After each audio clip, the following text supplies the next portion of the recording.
السلام علیکم ورحمۃ اللہ وبرکاتہ۔ محترم دوستوں، بزرگوں، نوجوان ساتھیوں، خواتین اسلام اور نوجوان بچیوں، آج یوم الجمعہ یعنی عید المومنین ہے۔ آج خطبہ جمعہ کا عنوان ہے رسول اللہ صلی اللہ علیہ وسلم پر دست درازیاں۔ آپ صلی اللہ علیہ وسلم کو گھر کے اندر جو لوگ تکلیف دیتے تھے ان کے نام یہ ہیں: ابو لہب، حکم بن ابی العاص بن امیہ، عقبہ بن ابی معیط، عدی بن حمرہ، ثقفی ابن الاسود ازہلی، یہ سب آپ کے پڑوسی تھے۔ جب آپ نماز پڑھنے کھڑے ہوتے تو ان میں سے کوئی شخص بکری کی بچہ دانی اٹھا کر آپ پر پھینک دیتا تھا، اور جب ہانڈی چولہے پر چڑھی ہوتی تو اس ہانڈی میں پھینک دیتا۔ آپ جواب میں صرف اتنا کرتے کہ اسے لکڑی پر اٹھا کر لاتے اور دروازے پر کھڑے ہو کر کہتے کہ اے بنو عبد مناف، یہ کیسا پڑوس ہے، یہ کیسا پڑوس ہے، پھر اسے راستے میں پھینک دیتے۔ جب قریش ہر طرح ناکام اور مایوس ہو گئے اور نہ ان کی دھمکی کام آئی نہ سودے بازی، تو انہوں نے خود رسول اللہ صلی اللہ علیہ وسلم پر دست درازی شروع کر دی، اور مسلمانوں پر جو سختیاں وہ پہلے سے کرتے آ رہے تھے ان میں اور اضافہ کر دیا۔ چونکہ رسول اللہ صلی اللہ علیہ وسلم حشمت و عزت اور اکرام و احترام کا بلند مقام رکھتے تھے، اس لیے آپ صلی اللہ علیہ وسلم پر دست درازی کی جرأت صرف بڑے بڑوں اور سرداروں نے کی، چھوٹوں اور عام لوگوں کی جرأت نہ ہو سکی۔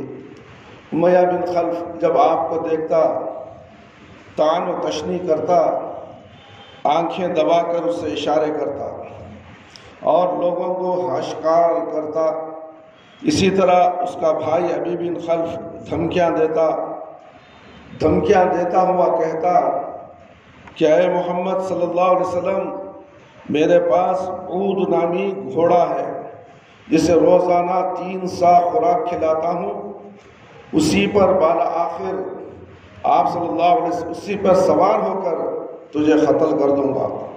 اللہ کے نبی صلی اللہ علیہ وسلم کو دھمکی دیا جا رہا ہے، میرے بھائی، میرے دوست۔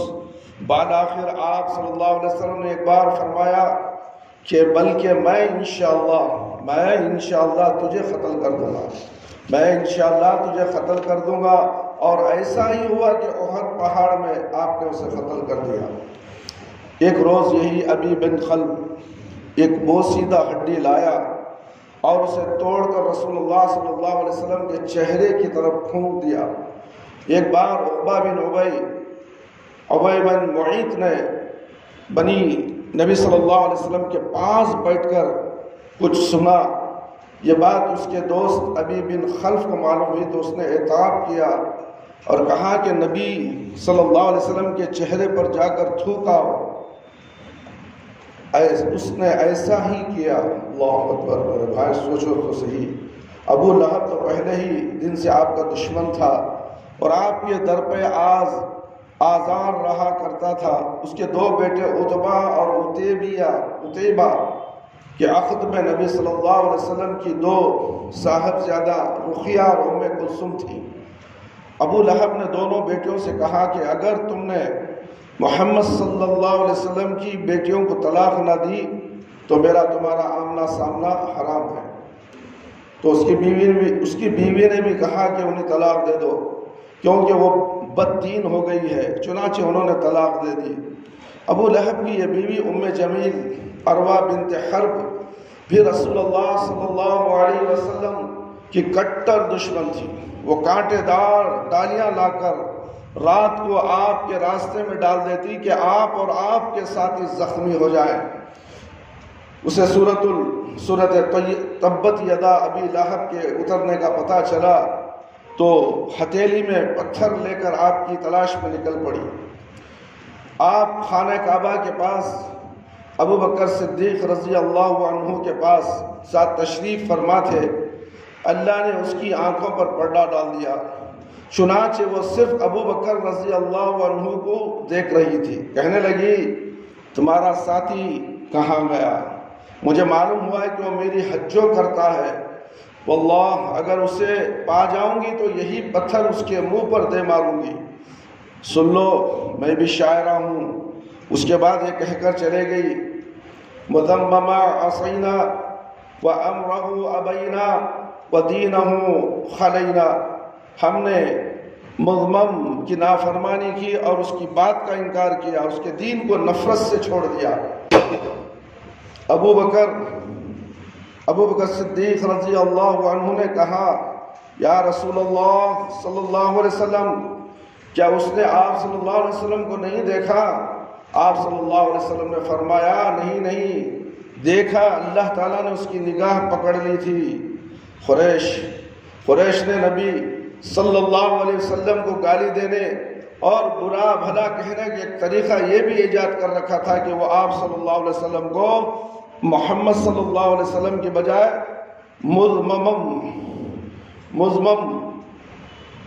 مزمم کہتے تھے، مزمم، جس کا معنی محمد کے بالکل الٹ ہے۔ محمد کے معنی ہے وہ شخص جس کی خوب تعریف کی گئی ہے، محمد صلی اللہ علیہ وسلم۔ محمد کا معنی بھی ہے، میرے بھائی بہت سے لوگوں کو معنی معلوم نہیں ہے محمد کیا ہے۔ محمد کا معنی ہے بہت خوب تعریف کرنے والا، تعریف کی گئی ہو، جس کے اوپر زیادہ تعریف کی گئی ہو، ساری دنیا تعریف کرتی ہے محمد صلی اللہ علیہ وسلم کی نام کے حساب سے ہی، تو اس کا معنی کیا ہے؟ تعریف کی گئی ہو۔ اور مذمم کے معنی ہے کہ وہ شخص جس کو خوب برائی کی گئی ہو، الٹا معنی۔ تو لیکن اللہ نے اسے آپ سے یوں پھیر دیا کہ وہ مذمم نامی آدمی کو گالی دیتے تھے، جبکہ آپ کا نام محمد صلی اللہ علیہ وسلم، وہ گالی بھی ان کو نہیں لگتی تھی محمد صلی اللہ علیہ وسلم کے نام سے، مگر انہوں نام کا الٹا بنا کر گالی دیتے تھے، مگر وہ نام محمد صلی اللہ علیہ وسلم کے پاس پر وہ گالی کا اثر نہیں ہوتا تھا۔ میرے بھائی میرے دوست، آپ کا نام محمد صلی اللہ علیہ وسلم تھا۔ اخنس بن شریق ثقفی بھی آپ صلی اللہ علیہ وسلم پر زیادتیاں کرتا تھا، اور ابو جہل کا تو کہنا ہی کیا ہے کہ اس نے اللہ کی راہ سے روکنے کا بیڑا اٹھا رکھا تھا۔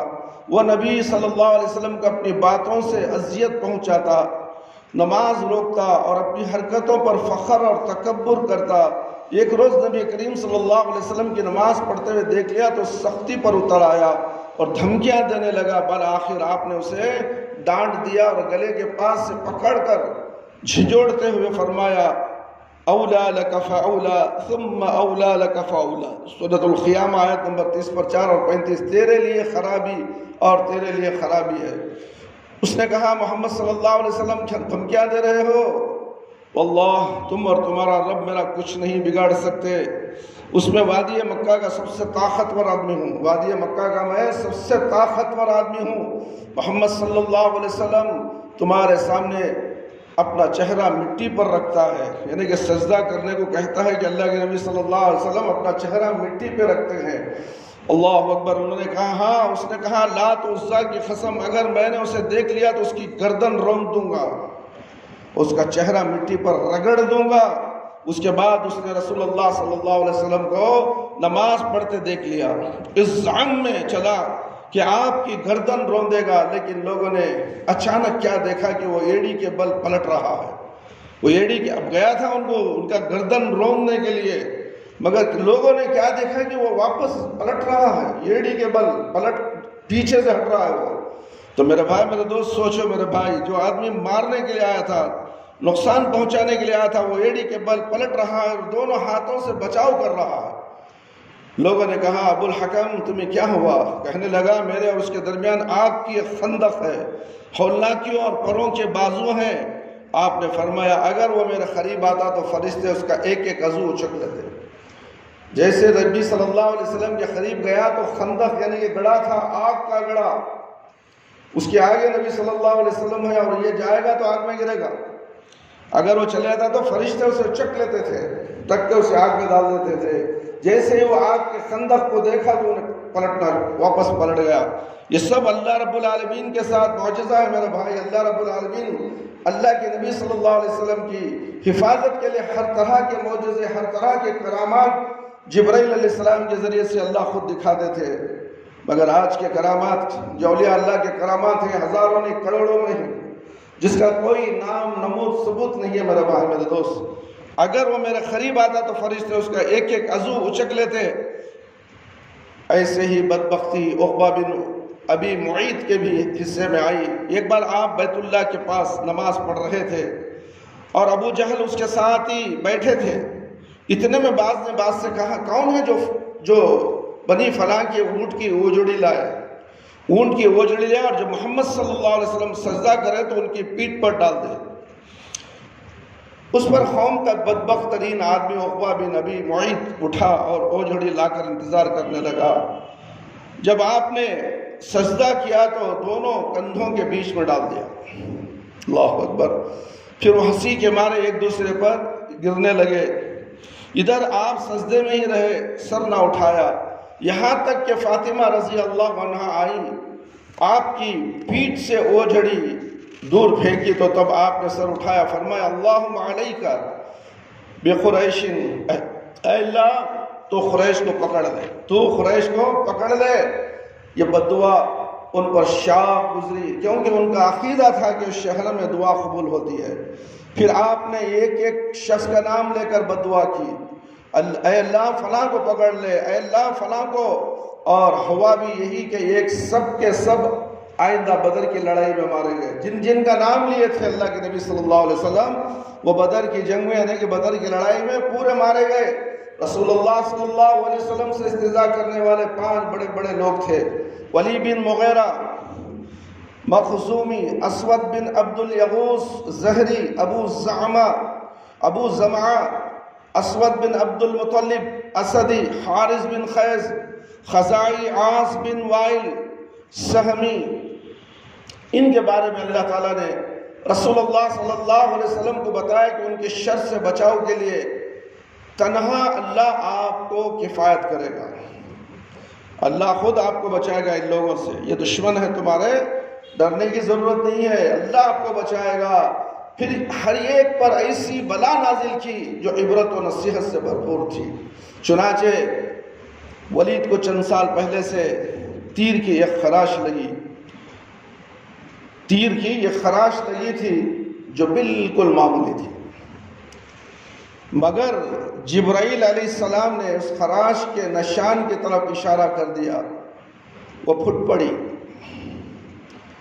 اور کئی سال اذیت اور تکلیف پہنچانے کے بعد جان لیوا ثابت ہوئی۔ معمولی خراش، ٹھیکرے، کبھی کبھی انسان کو بھی کوئی چیز لگ گئی ٹھیکرے جاتا ہے، تو معمولی سی خراش تھی، مگر جبرائیل علیہ السلام نے، یعنی کہ اللہ کے نبی صلی اللہ علیہ وسلم کا دشمن تھا، اب اسے سزا پہنچانا تھا، معمولی خراش بھی اس کی جان لیوا بن جاتی ہے جب اللہ کا حکم آ جائے۔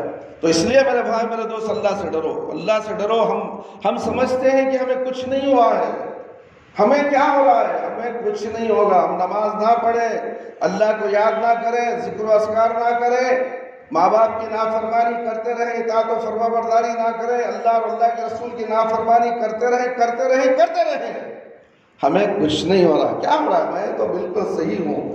ایسا کرنے والا متکبر انسان ہے، مگر اس کے لیے اللہ کی ابھی نظر نہیں ہوئی ہے۔ فرشتوں کی اگر نظر ہو جائے تو فوراً اسے اس طرح کی بیماری میں اللہ رب العالمین مبتلا کر دے گا کہ اس کے لیے وہ جان لیوا ثابت ہو جائے گی، زیادہ زندگی نہیں دیکھ سکے گا، زیادہ نیکیاں حاصل نہیں کر سکے گا، وقت سے پہلے وہ موت کے منہ میں چلا جائے گا۔ میرے بھائی میرے دوست، اس لیے ہمیں کسی کو تکلیف نہیں پہنچانی ہے، کسی کو اذیت نہیں دینا ہے۔ قرآن اور حدیث کی باتیں تمہیں منظور ہے، سننا ہے، سنو۔ جو قرآن اور حدیث کی باتیں آپ کے سامنے پیش کرتا ہے اسے برا بھلا مت کہو، اس لیے کہ وہ اگر بدعا کر دے تو اللہ رب العالمین فوراً اس کی بدعا سن لے گا، تو اس کے بعد تمہارے لیے مصیبتیں نازل ہونا شروع ہو جائیں گی۔ تو پھر اس اللہ سے ڈرو، اس اللہ سے ڈرو۔ اسی طرح اسود بن عبد یغوث کے سر کی طرف جبرائیل علیہ السلام نے اشارہ کیا تو اس کو پھوڑے نکل آئے، سر میں پھوڑے نکل آئے، اور انہی پھوڑوں سے اس کی موت واقع ہو گئی۔ اور کہا جاتا ہے کہ اسے لو لگ گئی تھی۔ یہ بھی کہا جاتا ہے کہ جبرائیل علیہ السلام اس کے پیٹ کی طرف اشارہ کیا تھا، جس سے استسقاء کی بیماری ہو گئی، اور پیٹ اس قدر پھول گیا کہ بالآخر اسے وہ مر گیا، پیٹ پھول گیا تھا، استسقا بیماری بھی لائے۔ اس کے بعد اسود بن عبد المطلب نے جب رسول اللہ صلی اللہ علیہ وسلم کو اذیتیں پہنچا کر بہت تنگ کر دیا تو آپ نے بدعا کی کہ اے اللہ اس کی نگاہیں چھین لے اور اس کے لڑکے سے محروم کر دے۔ چنانچہ جبرائیل علیہ السلام تشریف لائے اور اس کے چہرے پر کانٹے دار پتے یا ڈالی سے مارا، اس کی نگاہ جاتی رہی، آنکھوں سے اندھا ہو گیا، پھر اس کے لڑکے کو مارا، وہ مر گیا۔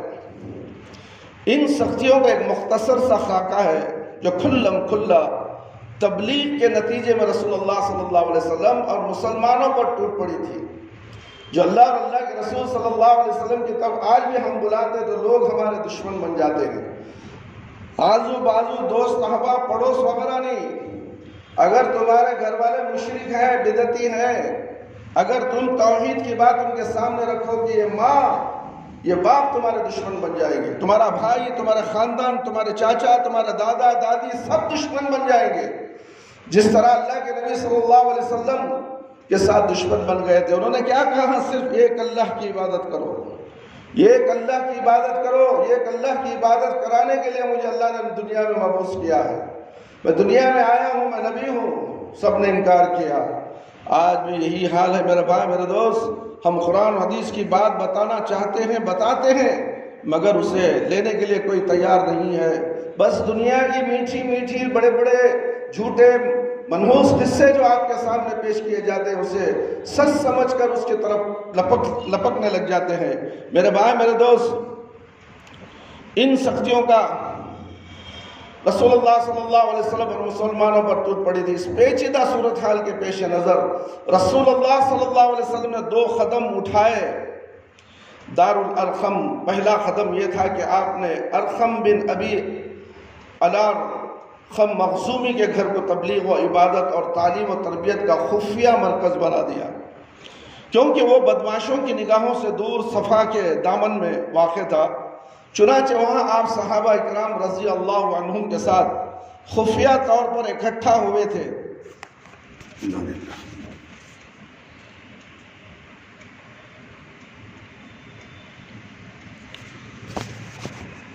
ان پر اللہ کی آیتیں تلاوت فرماتے، صحابہ کو بٹھا کر اللہ رب العالمین کی آیتیں تلاوت فرماتے، ان کا تزکیہ کرتے اور انہیں کتاب و حکمت سکھاتے۔ اس تدبیر سے بہت سے ایسے حادثات سے بچاؤ کیا ہو گیا کہ اگر آپ کھلے طور پر اکٹھے ہوتے تو ان کے پیش آنے کا غالب امکان تھا۔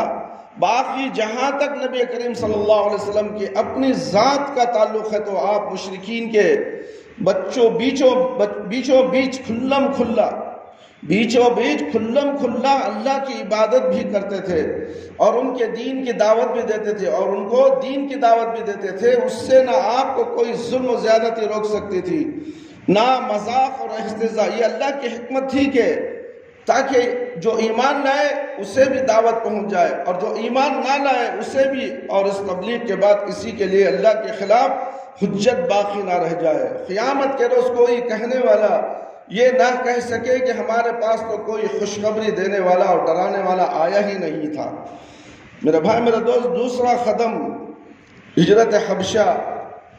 دوسرا قدم یہ تھا کہ آپ نے ایک اچھی طرح معلوم کر لینے کے بعد حبشہ کا بادشاہ نجاشی ایک انصاف پسند حکمران تھا اور اس کے پاس کسی پر ظلم نہیں ہوتا تھا۔ مسلمانوں کو ہدایت کی کہ وہ حبشہ ہجرت کر جائے۔ اس ہدایت کے مطابق رجب سنہ 5 نبوت میں مسلمانوں کے پہلے قافلے نے ہجرت کی۔ اس میں 12 مرد، 4 عورتیں اور 4 عورتیں اور ان کے سردار عثمان بن عفان رضی اللہ عنہ تھے۔ نیز ان کے ساتھ ان کی بیوی رقیہ بھی تھیں رضی اللہ عنہ، جو نبی کریم صلی اللہ علیہ وسلم کی صاحبزادی تھی۔ اور یہ ابراہیم علیہ السلام اور لوط علیہ السلام کے بعد پہلا گھرانہ تھا جس نے اللہ تعالیٰ کے راستے میں ہجرت کی۔ یہ لوگ رات کے اندھیرے میں چپکے سے نکلے اور جدہ کے جنوب میں واقع شعیبہ کی بندرگاہ کا رخ کیا۔ قسمت کی بات ہے کہ وہاں وہ تجارتی جہاز موجود تھے، یہ لوگ ان پر سوار ہو کر حبشہ پہنچ گئے۔ ادھر قریش کو ان کے بھاگنے کا پتہ لگا تو غیظ و غضب سے پھٹ پڑا، فوراً آدمی دوڑائے کہ انہیں پکڑ کر مکہ لایا جائے اور خوب سزا دی جائے، یہاں تک کہ وہ اللہ کا دین چھوڑ دے۔ سزا اتنی دو کہ وہ اللہ کا دین چھوڑ دے۔ لیکن ان کے پہنچنے سے پہلے مسلمان سمندر میں دور جا چکے تھے، لہذا یہ لوگ ساحل تک جا کر نامراد واپس آ گئے۔ مسلمانوں کے ساتھ مشرکین کا سجدہ۔ اس ہجرت کے کوئی 2 مہینے بعد رمضان 5 نبوت میں ایک روز رسول اللہ صلی اللہ علیہ وسلم مسجد حرام تشریف لائے۔ اس وقت کعبے کے آس پاس قریش کے بہت سارے لوگ جمع ہو گئے تھے، ان میں کے سردار بڑے بڑے لوگ بھی تھے، ان میں کے سردار اور بڑے بڑے لوگ تھے۔ سورہ نجم ابھی تازہ اتری تھی، آپ نے ان کے درمیان اچانک کھڑے ہو کر اس کی تلاوت شروع کر دی۔ ایسا نفیس کلام انہوں نے کبھی سنا نہ تھا۔ اب جو اچانک کانوں سے ٹکرایا تو انہوں نے بے خود گر گیا۔ وہ دم بخود ہو کر سنتے رہ گئے، خاموش مبہوت نہ رکھنے کا، یارانہ ٹوکنے کا ہوش، بلکہ سورت کے آخر میں جب ڈانٹ ڈپٹ والی آیتیں آئی تو دلوں پر کپ کپی طاری ہو گئی، ہوش اڑتے محسوس ہوئے، اور جیسے ہی آپ نے یہ پڑھ کر سجدہ کیا، فَاسْجُدُوا لِلَّهِ وَاعْبُدُوا، سورہ نجم آیت نمبر 50 پر 3، 50 پر 2، 60 پر 2، سورہ نجم آیت نمبر 60 پر 2، اللہ کے لئے سجدہ کرو اور عبادت کرو۔ تو سب کے سب سجدہ ریز ہو گئے، کسی کو اس حکم ربانی سے سرتابی کا یارانہ نہ رہا۔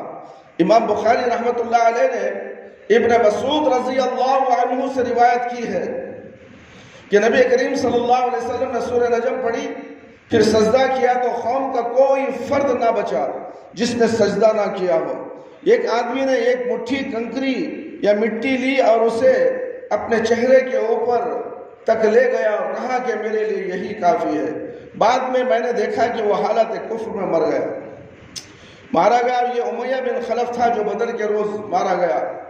مہاجرین کی واپسی، اس واقعے کی خبر حبشہ پہنچی، لیکن خاص فرق کے ساتھ، یعنی انہیں معلوم ہوا کہ قریش مسلمان ہو گئے ہیں، چنانچہ وہ خوشی مکہ پلٹے، لیکن جب مکے سے اتنے قریب آ گئے کہ صرف ایک گھڑی کا فاصلہ باقی رہا تو حقیقت حال کا علم ہوا۔ اس کے بعد کچھ لوگ تو وہیں سے حبشہ پلٹ گئے اور کچھ لوگ چھپا کر یا کسی کی باہ لے کر پناہ لے کر مکہ آئے۔ دوسری ہجرت حبشہ۔ اس کے بعد مسلمانوں پر قریش کی سختیاں اور بڑھ گئی، کیونکہ ایک طرف انہوں نے بے خودی میں مسلمانوں کے ساتھ جو سجدہ کر دیا تھا اس کا انہیں پچھتاوا تھا، دوسری طرف مسلمانوں کے ساتھ نجاشی جو حسن سلوک کر رہا تھا اس کی بھی انہیں جلن تھی۔ لہذا رسول اللہ صلی اللہ علیہ وسلم نے صحابہ کرام رضی اللہ عنہم سے فرمایا وہ دوبارہ حبشہ ہجرت کر جائیں۔ چنانچہ اب کی بار 82 یا 83 مراد 18 عورتوں نے ہجرت کی، اور ظاہر ہے کہ ہجرت پہلی ہجرت سے زیادہ پرمشقت تھی، کیونکہ قریش چوکنا تھے، مسلمانوں کی نقل و حرکت پر نظر رکھے ہوئے تھے، لیکن مسلمانوں سے کہیں زیادہ چوکنا، باحکمت اور ٹھوس قدم ثابت ہوئے۔ اس کی ساری دھر پکڑ کے باوجود حبشہ کو نکل گئے۔ مسلمانوں کی واپسی کے لیے قریش کا حربہ، قریش یہ بات بہت گراں گزری کہ مسلمانوں سے چھوٹ کر ایک ایسی محفوظ جگہ جا پہنچے ہیں جہاں ان کی جان اور ایمان کو کوئی خطرہ نہیں۔ چنانچہ ان کی واپسی کے لیے قریش نے اپنے 2 ہوشیار آدمیوں یعنی عمر بن عاص، عبداللہ بن ربیعہ کو حبشہ بھیجا۔ یہ دونوں اس وقت مشرک تھے۔ انہوں نے حبشہ پہنچ کر ایک سوچے سمجھے منصوبے کے مطابق سب سے پہلے پادریوں سے ملاقاتیں کی اور انہیں تحفے تحائف پیش کر کے مدلل اور مؤثر انداز میں اپنی آمد کا مقصد بتایا۔ ان سب نے حامی بھر لی۔ اس کے بعد نجاشی کے پاس آئے اور اسے بھی تحفے تحائف پیش کیے، پھر اصل مقصد کے لیے زبان کھولی اور کہا بادشاہ سلامت، آپ کے ملک میں ہمارے کچھ ناسمجھ نوجوان بھاگ آئے ہیں، انہوں نے اپنی قوم کا دین چھوڑ دیا ہے اور آپ کے دین میں بھی داخل نہیں ہوئے ہیں، بلکہ ایک نیا دین ایجاد کیا ہے جسے نہ ہم جانتے ہیں نہ آپ۔ اس لیے ہمیں آپ کی خدمت میں ان کی قوم کے اشراف یعنی ان کے والدین، چچاؤں اور ان کے قبیلے کے لوگوں نے بھیجا ہے تاکہ آپ انہیں واپس بھیج دیں، کیونکہ وہ لوگ ان پر سب سے اونچی نگاہ رکھتے ہیں اور ان کے خاص اور خرابی کو سب سے اچھی طرح سمجھتے ہیں۔ جب ان کی یہ بات پوری ہو چکی تو پادریوں نے بھی منصوبے کے مطابق ان کی تائید کی، لیکن نجاشی نے احتیاط برتی اور سوچا کہ دونوں فریقوں کی بات سننی چاہیے، تبھی حق واضح ہو سکے گا۔ چنانچہ اس نے مسلمانوں کو بلایا اور پوچھا کہ یہ کیا دین ہے جس کی وجہ سے تم اپنی قوم سے الگ ہو گئے ہو، لیکن نہ میرے دین میں داخل ہوئے اور نہ ان ملتوں ہی میں سے کسی کے دین میں داخل ہوئے ہو؟ اس کے جواب میں مسلمانوں کی طرف سے جعفر بن ابو طالب رضی اللہ عنہ نے بات کی۔ انہوں نے کہا، بادشاہ سلامت، ہم جاہلیت والی قوم تھے، ہم جاہلیت والے قوم تھے، بت پوجتے تھے، مردار کھاتے تھے، برائیاں کرتے تھے، قرابت داروں سے تعلق توڑتے تھے، پڑوسیوں سے بدسلوکی کرتے تھے، ہمارا طاقتور کمزور کو کھا رہا تھا۔ ہم اسی حالت میں تھے کہ اللہ نے ہم ہی میں سے ایک رسول بھیجا، ہم اس کی عالی نسبی سچائی، امانت اور پاک دامنی کو جانتے تھے۔ اس نے ہمیں اللہ کی طرف بلایا کہ ہم اسے ایک مانیں اور اس کی عبادت کریں، اور اس کے سوا جن پتھروں اور بتوں کو ہم اور ہمارے باپ دادا پوجتے تھے انہیں چھوڑ دیں۔ اس نے ہمیں سچ بولنے، امانت ادا کرنے، وعدہ پورا کرنے، قرابت دار جوڑنے، پڑوسی سے اچھا سلوک کرنے اور حرام کاری، خون ریزی سے باز رہنے کا حکم دیا، اور بے حیائی کے کاموں سے، جھوٹ بولنے سے، یتیم کا مال کھانے سے، پاک دامن عورتوں پر جھوٹی تہمت لگانے سے منع کیا۔ اس نے ہمیں یہ بھی حکم دیا کہ ہم صرف ایک اللہ کی عبادت کریں، اس کے ساتھ کسی کو شریک نہ کریں۔ اس نے ہمیں نماز، زکوٰۃ اور روزے کا حکم دیا۔ جعفر رضی اللہ عنہ نے اسلام کے اور بہت سے احکام بھی گنوائے، پھر کہا، ہم نے اس پیغمبر کو سچا مانا، اس پر ایمان لائے، اسی کی پیروی کی، اسی کے لائے ہوئے دین الہی میں اس کا اتباع کیا۔ چنانچہ ہم نے صرف ایک اللہ کی عبادت کی، اس کے ساتھ کسی کو شریک نہیں کیا، اور جو چیزیں اس نے حرام بتائیں انہیں حرام مانا، اور جس چیزیں حلال بتائیں انہیں حلال مانا۔ اس پر ہماری قوم ہم سے بگڑ گئی، اس نے ہم پر ظلم و ستم کیا، ہمیں دین سے پھرنے کے لیے فتنوں اور سزاؤں سے دوچار کیا، تاکہ ہم اللہ کی عبادت چھوڑ کر بت پرستی کی طرف پلٹ جائیں، اور جن گندی چیزوں کو حلال سمجھتے تھے انہیں پھر حلال سمجھنے لگے۔ جب انہوں نے ہم پر بہت قہر اور ظلم کیا، زمین تنگ کر دی، ہمارے اور ہمارے دین کے درمیان روک بن کر کھڑے ہو گئے، تو ہم نے آپ کے ملک کی راہ لی اور آپ کو دوسروں پر ترجیح دی اور آپ کی پناہ میں رہنا پسند کیا، یہ امید کی کہ اے بادشاہ آپ کے پاس ہم پر ظلم نہ کیا جائے گا۔ نجاشی نے یہ بات سنی تو جعفر رضی اللہ عنہ سے کچھ قرآن پڑھنے کی فرمائش کی۔ انہوں نے کاف ہا یا عین صاد یعنی سورہ مریم کی ابتدائی آیات تلاوت کی۔ اس پر نجاشی اس قدر رویا کہ اس کی داڑھی تر ہو گئی۔ اللہ اکبر۔ آج ہم قرآن سنیں تو ہمارے آنکھوں سے رونا آتا ہے، روگانش پڑھنے نہیں آتا، روتے سو کہاں۔ ایک نجاشی عیسائی پادری، اس نے کہا جعفر رضی اللہ عنہ سے قرآن پڑھ کر سناؤ تمہیں جو اللہ نے نازل کیے محمد صلی اللہ علیہ وسلم۔ چلو پڑھو، تو پڑھنے لگے تو اتنا رویا پڑھ کر اس کی داڑھی تر ہو گئی، یعنی بھیگ گئی۔ میرے بھائی میرے دوست، ہمارے آنکھوں میں سے پانی بھی ٹھہرتا نہیں، ہمارے آنکھوں سے خطرہ بھی نہیں نکلتا قرآن کی آیت سن کر۔ ہم اتنے ڈھٹ ہو چکے ہیں، ہم نام کے مسلمان ہیں، کام کے مسلمان ہم نہیں ہیں۔ ہمیں نماز سے کوئی تعلق نہیں ہے، پیارے نبی صلی اللہ علیہ وسلم سے کوئی تعلق نہیں ہے۔ ہمیں بس دنیا کے ملا، مولوی، پیر و مرشد، فقیر ان کے دم چھلے بن کر ان کے ہاتھوں میں بیعتیں کرتے ہوئے بس نماز چھوڑو، ہاتھ ملاؤ، بیعت کرو، ہاتھ چومو، پیروں چومو، سجدہ کرو، یہ عبادت غیر اللہ کی عبادت کرانے والے وہی جعفر رضی اللہ عنہ پوری واقعہ سنا دیا. اور قرآن کی آیت پڑھ کر سنے تو نجاشی کہ آنکھوں سے آنسو نکل پڑے یہاں تک کہ اس کی داڑھی تر ہو گئی. میرے بھائی میرے دوست، کیا ہمارے ساتھ بھی ایسا ہوتا ہے؟ ہرگز نہیں ہوتا میرے بھائی میرے دوست. تمام پادری بھی، اس کے ساتھ جتنے بھی پادری تھے، تمام پادری بھی اس قدر روئے کہ ان کے صحیفے تر ہو گئے. ان کی کتابیں جو تھی صحیفے، وہ کتابیں بھیگ گئی میرے بھائی میرے دوست. اتنے آنسو. اللہ اکبر. ہمارے دل میں ڈر کہاں ہے؟ ان کے قرآن کیا سندر، ان کے دلوں میں کپ کپی تاری ہو گئی، ڈر شروع ہو گیا، ڈر سے کانپنے لگے، آنکھوں میں آنسو نکلنے لگے، ان کے صحیفے تر ہو گئے. پھر نجاشی نے کہا یہ کلام اور وہ کلام جو عیسیٰ علیہ السلام لے کر آئے تھے، دونوں ایک طاق شمع سے نکلے ہوئے ہیں. اس کے بعد قریش کے دونوں نمائندوں کو مخاطب کر کے کہا کہ تم لوگ چلے جاؤ. آئے تھے ان کے خلاف شکایت کرنے کے لیے. اس کے بعد وہی نجاشی نے ان کو کہا کہ تم چلے جاؤ، واللہ میں ان کو تمہارے حوالے نہیں کر سکتا، اور ان کے خلاف کوئی چال چلی جا سکتی ہے. دوسرے دن عمر بن عاص نے ایک خطرناک تدبیر اختیار کی. نجاشی سے کہا یہ لوگ عیسیٰ علیہ السلام کے بارے میں ایک بڑی بات کہتے ہیں. پھر بھڑکا رہا انہیں شیطان.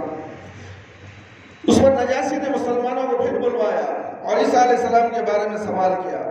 جعفر رضی اللہ عنہ نے کہا ہم ان کے بارے میں وہی بات کہتے ہیں جو نبی صلی اللہ علیہ وسلم لے کر آئے ہیں، یعنی وہ اللہ کے بندے ہیں اور اس کے رسول ہیں، اس کی روح اور اس کا وہ کلمہ ہے جسے اللہ نے کنواری پاک دامن مریم علیہ السلام کی طرف القاء کیا تھا. اس پر نجاشی نے زمین سے ایک تنکا اٹھایا اور کہا اللہ کی قسم جو کچھ تم نے کہا ہے اسے عیسیٰ علیہ السلام اس دن کے برابر بھی بڑھ کر نہ تھے. جاؤ تم لوگ میرے قلمرو میں امن و امان سے رہو. وہ دوسری بھڑکانے میں بھی کامیاب نہیں ہو سکتا، کامیاب نہیں ہوگا میرے بھائی میرے دوست. جاؤ تم امن و امان سے رہو. جو تمہیں گالی دے گا اس پر تاوان لگایا جائے گا، فائن ڈالا جائے گا. سمجھ میں آ رہا تاوان کے معنی؟ فائن دینا پڑے گا. اور تمہیں گالی دے گا اس پر تاوان لگایا جائے گا، اور تمہیں گالی دے گا اس پر تاوان لگایا جائے گا. مجھے سونے کا پہاڑ ملے تو بھی گوار نہیں کہ میں تمہیں کسی کو ستاؤں. اس کے بعد حکم دیا کہ قریش کے نمائندوں کو ان کے تحفے تحائف واپس کر دیے. جو تحفے تحائف لائے تھے نا ان کو دے کر ان مسلمانوں کے خلاف سازش کرنے کے تحفے تحائف انہوں نے واپس کر دیا. تحفے تحائف واپس کر دیے جائیں. چنانچہ یہ دونوں صاحبان منہ لٹکائے واپس لوٹے اور مسلمانوں نے اچھے دیار میں اچھے ہمسائے کے ساتھ قیام کیا.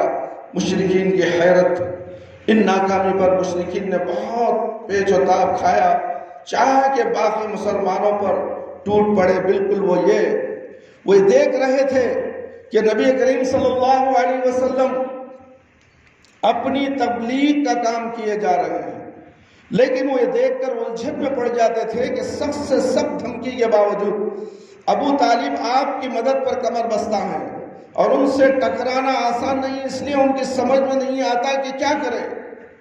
کبھی خونخواری کا جذبہ غالب آتا، کبھی نبی کریم صلی اللہ علیہ وسلم پر بچے کچھ مسلمانوں کو سزا دینے لگتے، تو کبھی بحث و مناظرہ کا دروازہ کھول دیتے، کبھی دنیا کی پرکشش چیزوں کی پیشکش کرتے، تو کبھی کچھ دو کے اصول پر سودے بازی کرتے، اور کبھی سوچتے کہ نبی کریم صلی اللہ علیہ وسلم کا صفایا کر کے اسلام کا چراغ گل کر دے، مگر ان میں سے کوئی بات بن نہ سکی. اسی طرح اس کی مراد پوری نہ ہو سکی، بلکہ ان ساری کوششوں کا نتیجہ ناکامی اور نامرادی کی شکل میں ظاہر ہوا. اگلی سورت میرے بھائی میرے دوست، تعذیب اور قتل کی کوشش. یہ فطری بات تھی کہ ناکامی کی صورت میں مشرکین کا جذبہ خونخواری مزید بڑھ اٹھا. چنانچہ آپ صرف یہی نہیں انہوں نے بچے کچھ مسلمانوں پر ظلم و جور کے پہاڑ توڑنے شروع کر دیے، بلکہ رسول اللہ صلی اللہ علیہ وسلم پر بھی مزید سنگین دستراسیاں کی. اللہ کے نبی صلی اللہ علیہ وسلم پر بھی دستراسیاں کی تھیں. تو چنانچہ ایک بار قتیبہ بن ابی لہب نبی کریم صلی اللہ علیہ وسلم کے پاس آ کر کہنے لگا ثم دانا فتدلى فكان قاب قوسين او ادنى، والے کے ساتھ کفر کرتا ہے، اس کے بعد آپ کی ایذا رسانی کے در پہ ہو گیا، آپ کا کرتا پھاڑ دیا، آپ کے چہرے مبارک پر تھوک دیا، البتہ تھوک خود اسی پر لوٹ پلٹ آیا۔ آپ نے فرمایا یا اللہ اس پر کتوں میں سے کوئی کتا چھوڑ دے۔ اللہ، اس کے بعد وہ ایک قافلے کے ساتھ ملک شام گیا۔ جب قافلے نے راستے میں ملک شام کے مقام زرخا پر پلاؤ ڈالا تو ایک شیر نے ان کا چکر لگایا۔ قتیبہ کہنے لگا یہ واللہ مجھے کھا جائے گا، جیسا کہ محمد صلی اللہ علیہ وسلم نے مجھ پر بد دعا کی ہے۔ میں شام میں ہوں، وہ مکے میں ہے، لیکن اس نے مجھے مار ڈالا۔ چنانچہ جب وہ لوگ سونے لگے تو قتیبہ کو اپنے پنجوں بیچوں بیچ سلایا، کیونکہ ادھر سے ادھر سے حملہ نہ کرے، بیچ میں سلا دیے اسے۔ پھر بھی شیر نے اونٹوں اور انسانوں کو پھلانگتے ہوئے ٹھیک اسی کا سر دبوچ اور سے مار ڈالا۔ اللہ کے نبی صلی اللہ علیہ وسلم کی بدعا کا اثر دیکھے، وہ کہاں سے کہاں آیا، بچنے کی کوشش کیا، اللہ نے حکم شیر کو دیا کہ جاؤ اس کے سر کو دبوچ دو۔ اسی طرح ایک بار نبی کریم صلی اللہ علیہ وسلم سجدہ فرماتے تھے کہ عقبہ بن معیط نے آ کر آپ کی گردن مبارک اپنے پاؤں سے اس زور سے روندی کہ معلوم ہوتا تھا آنکھیں نکل پڑی۔ واقعات کی رفتار سے معلوم ہوتا ہے کہ مشرکین نے اسلامی دعوت روکنے کی مختلف کوششوں میں ناکامیوں کے بعد سنجیدگی کے ساتھ یہ بھی سوچنا شروع کر دیا تھا کہ نبی کریم صلی اللہ علیہ وسلم کو قتل کر دے، خواہ اس کے نتیجے میں زبردست خون ریزی کی نوبت ہی کیوں نہ آ جائے۔ اور یہ اس بات سے مترشح ہے کہ ایک روز ابو جہل نے قریش سے کہا کہ آپ لوگ دیکھ رہے ہیں محمد صلی اللہ علیہ وسلم ہمارے دین کو عیب لگانے، ہمارے آبا و اجداد کی توہین کرنے، ہماری عقلوں کو بیوقوف ٹہرانے، ہمارے معمولوں کو برا بھلا کہنے کے علاوہ کوئی بات ماننے کو تیار نہیں۔ اس لیے میں اللہ سے عہد کرتا ہوں کہ ایک بھاری بھرکم اور بمشکل اٹھنے والا پتھر لے کر اس کی تاک میں بیٹھوں گا، جب وہ نماز میں سجدے کے اندر جائے گا تو اس سے اس کا سر کچل دوں گا، اس کا سر کچل دوں گا۔ اس کے بعد تم لوگوں کا جی چاہے تو مجھے بچانا، ورنہ بے یار و مددگار چھوڑ دینا، بنو عبد مناف سے جو بن پڑے گا کر لے۔ لوگوں نے کہا واللہ ہم تمہیں ہرگز نہیں چھوڑ سکتے، تم جو کرنا چاہتے ہو تو کر گزر جاؤ۔ اس کے بعد صبح ہوئی، ابو جہل ویسا ہی ایک پتھر لے کر بیٹھ گیا۔ ادھر رسول اللہ صلی اللہ علیہ وسلم معمول کے مطابق تشریف لائے اور کھڑے ہو کر نماز شروع کر دی۔ قریش بھی اپنی محفلوں میں آ کر انتظار کر رہے تھے کہ دیکھیں ابو جہل کیا کرتا۔ سب جمع ہوئے، لوگ منظر دیکھنا ہے۔ اللہ کے نبی صلی اللہ علیہ وسلم کے سر کے اوپر پتھر ڈالا جانے والا ہے۔ میرے بھائی میرے دوست، کیا ہماری نمازوں میں کبھی ایسا ہو رہا ہے؟ ہمیں نماز پڑھتے تو ہمارے ساتھ کوئی خوف ہوتا، پھر ہم نماز کیوں نہیں پڑھتے؟ جمعہ کے خطبے کیوں نہیں سنتے؟ ہماری مرضی کے مطابق مسجد میں جمعہ کو آتے ہیں، آخری میں 2 رکعت نماز پڑھنے کے لیے جمع ہوتے ہیں۔ یہ کون سا طریقہ میرے بھائی میرے دوست؟ افسوس صد افسوس افسوس، پیارے نبی صلی اللہ علیہ وسلم کے سر پر بڑا پتھر ڈالنے کے لیے لوگ جمع ہو گئے۔ آپ ہمت کے ساتھ، دلیری کے ساتھ آ کر نماز پڑھنے کے لیے کھڑے ہو گئے۔ کیا ہمارے ساتھ بھی ایسا ہوتا ہے؟ قریش بھی اپنی اپنی محفلوں میں آ کر انتظار کر رہے تھے کہ دیکھیں ابو جہل کیا کرتا ہے۔ اب ابو جہل نے قدم اٹھائے اور آگے بڑھا، لیکن جو ہی قریب پہنچا تو اس طرح شکست کھا کر بھاگا کہ رنگ اڑا ہوا، حواس باپتا، دونوں ہاتھ پتھر پر چپے ہوئے۔ اس نے پتھر پھینک دیا۔ قریش نے کہا ابو الحکم تمہیں یہ کیا ہوا ہے؟ کہنے لگا میں نے رات جو بات کہی تھی وہی کرنے جا رہا تھا، لیکن یہ اونٹ آڑے آ گیا، واللہ میں نے اس جیسی کھوپڑی، گردن اور دانت تو کبھی دیکھے ہی نہیں۔ وہ چاہتا تھا کہ مجھے کھا جائے۔ رسول اللہ صلی اللہ علیہ وسلم نے فرمایا کہ وہ جبرائیل علیہ السلام تھے اگر وہ قریب آتا تو دھر پکڑتے۔ وہ اتنی بھیانک شکل میں کون تھے؟ جبرائیل علیہ السلام تھے، اللہ کے نبی صلی اللہ علیہ وسلم کے بچاؤ کے لیے کھڑے ہوئے تھے۔ شکل کس کی؟ اونٹ کی جیسی، اور اتنے خطرناک دانت کے زندگی میں کبھی دیکھا نہیں تھا۔ اتنا بھیانک دھاڑتا ہوا اس کے سامنے آیا تو یہ بھاگ نکلا۔ اللہ اکبر۔ میرے بھائی، میرے دوست، وہ قریب آتا تو دھر پکڑتے۔ اس کے بعد اس سے بھی زیادہ سنگین حادثہ پیش آیا، جس کی تفصیل یہ ہے کہ ایک روز قریش خطیب میں اکٹھا ہو کر رسول اللہ صلی اللہ علیہ وسلم کے بارے میں باتیں کر رہے تھے۔ اچانک آپ نمودار ہوئے اور خانہ کعبہ کا طواف شروع کر دیا۔ دوران طواف جب ان کے قریب سے گزرے تو انہوں نے طعنہ زنی کی، اس کا اثر آپ کے چہرے پر دیکھا گیا۔ جب دوبارہ گزرے تو پھر انہوں نے طعنہ زنی کی، اس کا اثر بھی آپ کے چہرے پر دیکھا گیا۔ اس کے بعد تیسری بار گزرے تو اس بار بھی انہوں نے طعنہ زنی کی۔ آپ کی اب کی بار آپ نے ٹھہر کر فرمایا، قریش کے لوگوں سن رہے ہو؟ اس ذات کی قسم جس کے ہاتھ میں میری جان ہے، میں تمہارے پاس ذبح لے کر آیا ہوں۔ اس کے بعد آپ کی اس بات کا ان پر گہرا اثر ہوا کہ سکتہ طاری ہو گیا، گویا ان کے سروں پر پرندہ آ بیٹھا ہے۔ یہاں تک کہ آپ کے بارے میں جو سب سے اکڑ آدمی تھا وہ بھی اچھی سے اچھی بات کہہ کر آپ کو منانے لگا۔ اگلے دن یہ لوگ پھر اکٹھا ہو کر آپ ہی کی باتیں کر رہے تھے کہ اچانک آپ نمودار ہوئے۔ دیکھتے ہی سب کے سب آپ پر دوڑ پڑے، آپ کے چادر سمیٹ کر پکڑ لی اور کہنے لگے، تم ہی ہو جو ہم کو ہمارے باپ دادا کے معبودوں سے روک سکتے ہو۔ آپ نے فرمایا، ہاں میں ہی ہوں۔ یہ سنتے ہی سب کے سب آپ پر پل پڑے۔ کوئی للکار رہا تھا کہ کوئی زود کپ کر رہا تھا، کوئی کچھ اور۔ عقبہ بن ابی معیط نے لپک کر آپ کا چہرہ پکڑ لیا اور گلے میں لپیٹ کر بل دیتے ہوئے نہایت سختی سے گلا گھونٹا۔ ادھر ابو بکر صدیق رضی اللہ عنہ کے پاس اطلاع پہنچی کہ اپنے ساتھی کو بچاؤ۔ وہ دوڑ کر آئے، عقبہ کو دونوں کندھوں سے پکڑا اور دھکے دے کر نبی صلی اللہ علیہ وسلم سے الگ کیا۔ پھر وہ کسی کو مار رہے تھے، کسی سے لڑ رہے تھے اور کہتے جا رہے تھے، تم پر افسوس، تم ایک آدمی کو اس لیے قتل کر رہے ہو کہ وہ کہتا ہے میرا رب اللہ ہے، وہ کہتا ہے میرا رب اللہ ہے۔ اللہ اکبر۔ اب کفار نبی صلی اللہ علیہ وسلم کو چھوڑ کر ابو بکر صدیق رضی اللہ عنہ پر پلٹ پڑے۔ انہیں اس قدر مارا کہ ان کے چہرے اور ناک میں تمیز مشکل ہو گئی۔ ان کے چاروں چوٹیاں تھیں، ان کو چھوا جاتا تو ہاتھ میں آ جاتی۔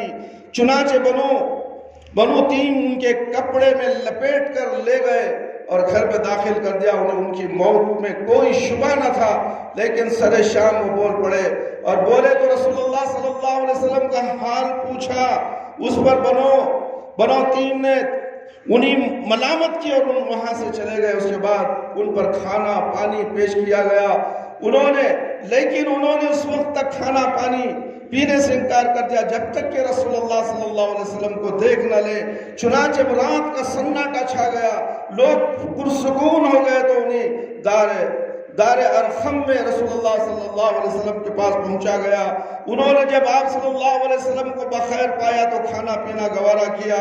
یوں جب ابو بکر صدیق رضی اللہ عنہ پر سختی بہت بڑھ گئی اور زندگی کی راہیں دشوار ہو گئی تو وہ ہجرت حبشہ کے ارادے سے نکل پڑے۔ برقمات پہنچے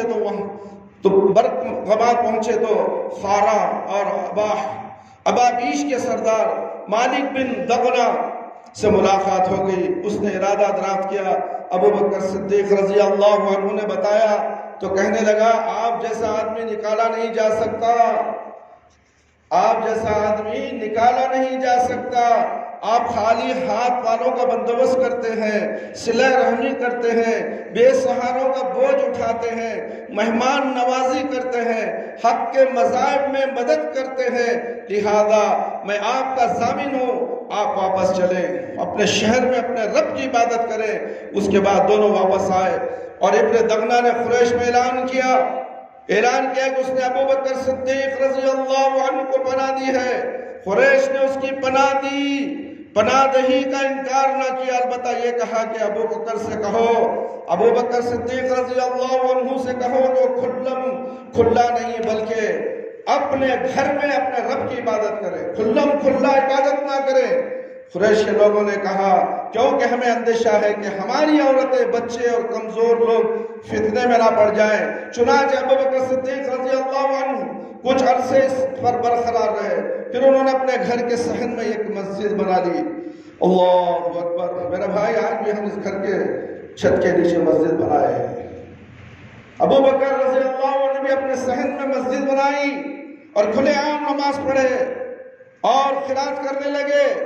اس پر ابن دغنہ اپنی پناہ دہی یاد دلائی، ابو بکر صدیق رضی اللہ عنہ اس کی پناہ واپس کر دی اور فرمایا میں اللہ کی پناہ میں راضی ہوں، میں کسی پناہ کی ضرورت نہیں ہے، مجھے صرف میرے لیے اللہ میرا کافی ہے۔ ابو بکر صدیق رضی اللہ عنہ بہت رونے والے آدمی تھے، قرآن پڑھتے تو آنکھوں پر قابو نہ رہتا تھا۔ چنانچہ مشرکین کی عورتیں اور بچے ٹوٹ پڑتے، وہ تعجب کرتے، حیرت سے دیکھ کر مشرکین اسی وجہ سے ابو بکر صدیق رضی اللہ عنہ کو ایذا پہنچاتے۔ انہیں سنگین حالت سے رسول اللہ صلی اللہ علیہ وسلم اور مسلمان گزر رہے تھے کہ ایسے واقعات پیش آئے جن کے نتیجے میں قریش کے 2 جانباز سرفروش مسلمان ہو گئے اور ان کی قوت کے سائے میں مسلمانوں نے بڑی راحت حاصل کی۔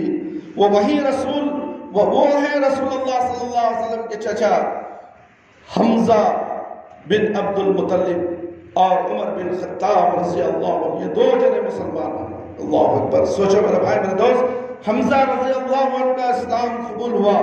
ان کے اسلام لانے کا واقعہ یوں ہے کہ ایک دن ابو جہل کوہ صفا کے نزدیک رسول اللہ صلی اللہ علیہ وسلم کے پاس سے گزرا تو آپ کو ایذا پہنچائی۔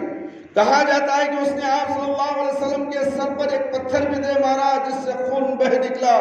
پھر وہ خانہ کعبہ کے پاس قریش کی ایک مجلس میں جا بیٹھا۔ عبداللہ بن جدعان کی ایک لونڈی کو کوہ صفا پر واقع اپنے مکان سے سارا منظر دیکھ رہی تھی۔ تھوڑی دیر بعد حمزہ کمان حمائل کے شکار سے واپس تشریف لائے، اس نے سارا واقعہ سنایا۔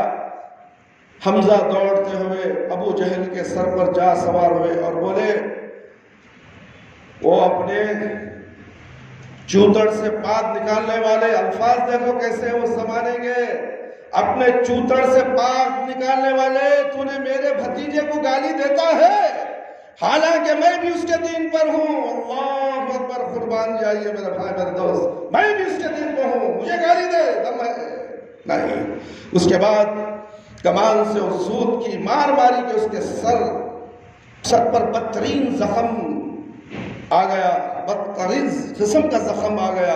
اس پر دونوں قبیلے بنو مخزوم اور بنو ہاشم ایک دوسرے کے خلاف بھڑک اٹھے، مگر ابو جہل نے یہ کہہ کر معاملہ ٹھنڈا کر دیا کہ ابو عمارہ یعنی حمزہ کو جانے دو، میں نے واقعی اس کے بھتیجے کو بہت بری گالی دی تھی۔ ظاہر ہے کہ حمزہ رضی اللہ عنہ کا اسلام محض حمیت کے طور پر تھا، گویا کسی خصد و ارادے کے بغیر زبان سبقت کر گئی تھی، لیکن پھر اللہ نے ان کا سینہ اسلام کے لیے کھول دیا۔ وہ قریش کے بڑے معزز اور مضبوط جوان تھے، یہاں تک کہ ان کا لقب اسد اللہ، اللہ کا شیر، اسد کے معنی شیر، اللہ کا شیر، اسد اللہ کے معنی کہ اللہ کا شیر پڑ گیا۔ وہ ذی الحجہ سنہ 6 نبوت میں مسلمان ہوئے۔ اس کے بعد عمر رضی اللہ عنہ کا قبول اسلام، حمزہ رضی اللہ عنہ کے اسلام لانے کے 3 ہی دن بعد عمر رضی اللہ عنہ بھی مسلمان ہو گئے۔ وہ اسلام لانے سے پہلے مسلمانوں کے خلاف بہت ہی سخت گیر تھے۔ ایک رات رسول اللہ صلی اللہ علیہ وسلم خانہ کعبہ کے پاس نماز پڑھ رہے تھے۔ عمر رضی اللہ عنہ چھپ کر چند آیتیں سن لی۔ ان کے دل میں آیا کہ یہ حق ہے، ان کے دل میں آیا کہ یہ حق ہے، لیکن اپنے عناد پر قائم رہے، حتیٰ کہ ایک روز رسول اللہ صلی اللہ علیہ وسلم کا کام تمام کرنے کی نیت سے تلوار لے کر نکل پڑے۔ راستے میں ایک آدمی سے ملاقات ہو گئی، پوچھا عمر کہاں ملے گا، کیا ارادہ ہے؟ بولے محمد صلی اللہ علیہ وسلم کو قتل کرنے جا رہا ہوں۔ اس نے کہا محمد صلی اللہ علیہ وسلم قتل کر کے بنو ہاشم بنو زہرا سے کیسے بچ سکو گے؟ عمر رضی اللہ عنہ نے کہا معلوم ہوتا ہے کہ تم بھی بے دین ہو گئے ہو، تم بھی بے دین ہو چکے ہو۔ اس نے کہا عمر حیرت کی بات نہ بتاؤں، تمہارے بہنوی بھی تمہارا دین چھوڑ چکے۔ یہ سن کر عمر رضی اللہ عنہ نے غصے میں بھرے ہوئے سیدھے بہنوی کا گھر کی طرف رخ کیا۔ وہاں خباب بن عرط رضی اللہ عنہ سورہ طٰہٰ پر مشتمل ایک صحیفہ پڑھا رہے تھے۔ عمر رضی اللہ عنہ کی آہٹ سنی تو وہ گھر کے اندر چھپ گئے اور ان کی بہن نے صحیفہ چھپا دیا۔ اندر پہنچے تو پوچھا یہ کیسی بھنبھناہٹ تھی جو میں نے تم لوگوں کے پاس سنی ہے؟ تو انہوں نے کہا کچھ بھی نہیں، بس ہم آپس میں باتیں کر رہے تھے۔ عمر رضی اللہ عنہ کا اتنا ڈر تھا کہ روبدار انسان تھے، وہ اتنا ڈر تھا۔ تو عمر رضی اللہ عنہ نے کہا غالباً دونوں بے دین ہو چکے ہو، تم دونوں بے دین ہو چکے ہو۔ بہنوئی نے کہا اچھا عمر یہ بتاؤ کہ حق تمہارے دین کے ماسبہ میں ہو تو اتنا سننا تھا کہ عمر اپنے بہنوئی پر چڑھ بیٹھے اور انہیں بری طرح کچل دیا۔ بہن نے لپک کر انہیں اپنے شوہر سے الگ کیا۔ بہن کو ایسا تماچا چانٹا مارا کہ چہرہ خون آلود ہو گیا۔ بہن نے خوش جوش اور غضب میں کہا عمر اگر حق تیرے دین کے سوا ما سوا میں ہو تو اشہد ان لا الہ الا اللہ و اشہد ان محمد رسول اللہ، میں گواہی دیتا ہوں کہ اللہ کے سوا کوئی لائق عبادت نہیں، اور میں گواہی دیتی ہوں کہ محمد صلی اللہ علیہ وسلم اللہ کے رسول ہیں۔ عمر رضی اللہ تعالیٰ کے سامنے ہی ان کی بہن نے زوردار کلمہ پڑھنا شروع کر دیا۔ ڈر کس بات کا ہے؟ پھر عمر رضی اللہ تعالیٰ کو مایوسی ندامت ہوئی، انہیں شرم آئی۔ انہوں نے کہا تمہارے پاس جو کتاب ہے ذرا مجھے بھی دو، میں بھی پڑھوں۔ بہن نے کہا تم ناپاک ہو، اسے صرف پاک لوگ ہی چھو سکتے ہیں، تو اٹھو غسل کرو۔ انہوں نے اٹھ کر غسل کیا، پھر کتاب لی اور بسم اللہ الرحمن الرحیم پڑھی۔ کہنے لگے یہ تو بڑے پاکیزہ نام ہے، اس کے بعد سورہ طٰہٰ اننی انا اللہ لا الہ الا انا فاعبدونی واقیموا الصلاۃ للذکر تک تلاوت کی۔ کہنے لگے یہ تو بڑا عمدہ اور بڑا محترم کلام ہے، مجھے محمد کا پتہ بتاؤ۔ یہ سن کر خباب رضی اللہ عنہ باہر آ گئے، کہنے لگے عمر خوش ہو جاؤ، مجھے امید ہے کہ رسول اللہ صلی اللہ علیہ وسلم نے جمعرات کی رات تمہارے متعلق جو دعا کی تھی کہ اے اللہ عمر بن خطاب یا ابو جہل بن حشام کے ذریعے اسلام کو قوت پہنچا، یہ وہی ہے۔ تو عمر رضی اللہ عنہ وہاں سے نکل کر دار ارقم کے پاس آئے اور دروازہ کو دستک دی۔ ایک آدمی نے دروازے سے جھانکا تو دیکھا کہ عمر تلوار حمائل کے ہوئے موجود ہے۔ لپک کر رسول اللہ صلی اللہ علیہ وسلم کو اطلاع دی اور سارے لوگ سمٹ کر ایک جگہ ہو گئے۔ حمزہ رضی اللہ عنہ نے کہا کیا بات ہے؟ لوگوں نے کہا عمر ہے۔ حمزہ رضی اللہ عنہ نے کہا بس عمر ہے، دروازہ کھول دو، اگر وہ خیر کی نیت سے آیا ہے تو ہم اسے خیر عطا کریں گے، اور اگر کوئی برا ارادہ لے کر آیا ہے تو اس کی تلوار سے اس کا کام تمام کر دیں گے، اس کی تلوار سے اس کا کام تمام کر دیں گے۔ ادھر رسول اللہ صلی اللہ علیہ وسلم اندر تشریف فرما تھے، آپ پر وحی نازل ہو رہی تھی۔ وحی نازل ہو چکی تو اندر سے بیٹھک میں تشریف لائے اور تلوار کے پر تلے سمیت عمر رضی اللہ عنہ کا کپڑا پکڑ کر سختی سے جھٹکتے ہوئے فرمایا عمر کیا تم اس وقت تک باز نہیں آؤ گے جب تک کہ اللہ تعالیٰ تم پر بھی ویسی ہی ذلت اور رسوائی اور عبرتناک سزا نازل فرما دے جیسی ولید بن مغیرہ پر نازل ہوئی؟ یا اللہ یہ عمر بن خطاب ہے، یا اللہ اس عمر بن خطاب کے ذریعے اسلام کو عزت و قوت عطا فرما۔ عمر رضی اللہ عنہ نے کہا اشہد ان لا الہ الا اللہ وانک رسول اللہ، میں گواہی دیتا ہوں کہ اللہ کے سوا کوئی لائق عبادت نہیں، آپ اللہ کے رسول ہیں۔ اس پر گھر کے اندر سے موجود صحابہ رضی اللہ عنہ نے اس زور سے تکبیر کہی کہ مسجد حرام والوں کو سنائی پڑی۔ عمر کے اسلام پر مشرکین کا رد عمر رضی اللہ عنہ اس قدر شہزور تھے کہ کوئی ان کا رخ نہ کرتا تھا۔ چنانچہ جب وہ مسلمان ہوئے تو قریش کا جو آدمی رسول اللہ صلی اللہ علیہ وسلم کی عداوت اور مسلمانوں کی ایذا رسانی میں سب سے سخت تھا، یعنی ابو جہل، عمر رضی اللہ عنہ اس کے پاس گئے اور دروازے کو دستک دی اور باہر آیا اور وہ دیکھ کر بولا اہلاً و سہلاً، خوش آمدید، کیسے آنا ہوا؟ بولے اس لیے آیا ہوں کہ تمہیں بتاؤں کہ میں اللہ اور اس کے رسول صلی اللہ علیہ وسلم پر ایمان لا چکا ہوں۔ یہ سنتے ہی اس نے عمر رضی اللہ عنہ کے رخ پر دروازہ بند کر لیا اور کہا اللہ تیرا برا کرے اور جو کچھ تو لے کر آیا ہے اس کو برا کرے۔ اس کے بعد عمر رضی اللہ عنہ اپنے ماموں عاصی بن ہاشم کے پاس گئے اور اسے بتلایا تو وہ گھر کے اندر گھس گیا۔ اس کے بعد جمیل بن عمر جمحی کے پاس گئے۔ یہ شخص کسی بات کا ڈھول پیٹنے میں پورے قریش کے اندر سب سے مختار تھا۔ اسے بتایا کہ آپ مسلمان ہو گئے تو اس نے بلند آواز سے چیخ کر کہا کہ خطاب کا بیٹا بے دین ہو گیا ہے۔ عمر رضی اللہ عنہ عمر نے کہا یہ جھوٹ کہتا ہے، میں مسلمان ہو گیا ہوں۔ بہرحال یہ سن کر لوگ ان پر ٹوٹ پڑے۔ اب عمر لوگوں کو مار رہے تھے، لوگ عمر رضی اللہ عنہ کو مار رہے تھے، یہاں تک کہ سورج سروں پر آ گیا۔ عمر رضی اللہ عنہ تھک کر بیٹھ گئے۔ اس کے بعد جب گھر واپس ہوئے تو مشرکین نے اس ارادے سے اکٹھا ہو کر ان کے گھر کا رخ کیا کہ انہیں جان سے مار ڈالے۔ ان کا ریلا اتنا زبردست تھا کہ وادی بہہ اٹھتی تھی۔